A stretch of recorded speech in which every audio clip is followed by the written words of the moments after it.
మీ మంచితనాన్ని అర్థం చేసుకోగలిగిన స్థితి కూడా లోకానికి ఉండాలి. అప్పుడు మీరు అందరితో మంచివారు అనిపించుకుంటారు. కానీ నేను ఏ తప్పు చేశానని నన్ను చెడ్డవాడన్నాడండి అని మీరు బాధపడకూడదు. ఎందుకంటే అది వాళ్ళ సంస్కారం అంతే. మీరేం చేస్తారు దానికి? రాముడు అంత జాగ్రత్త తీసుకున్నాడు. ఊరుకున్నాడా రజకుడు? ఎక్కడో ఏడాది పాటు సీతమ్మ తల్లిని రావణాసురుడు కొలువుకూటంలో ఉన్నదాన్ని తీసుకొచ్చి ఏలుకున్నటువంటి వెర్రిరాముడు నేను అటువంటి వాడిని కానన్నాడు. అన్నాడా లేదా? అగ్ని పరీక్ష చేస్తే మాత్రం ఊరుకున్నాడా?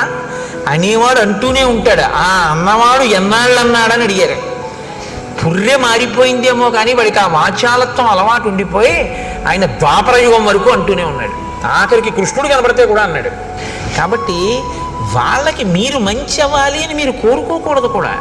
మీరు ధర్మపదంలో ఉన్నారా లేరా? అంతేగాని నాకు 198 మందే మంచివారు అన్నారండి, 2 ఓట్లు రాలేదని దాని గురించి బాధపడిపోకూడదు. అలా ఉండదు లోకంలో. ధర్మాన్ని మీరు పట్టుకున్నారా లేదా అంతవరకు.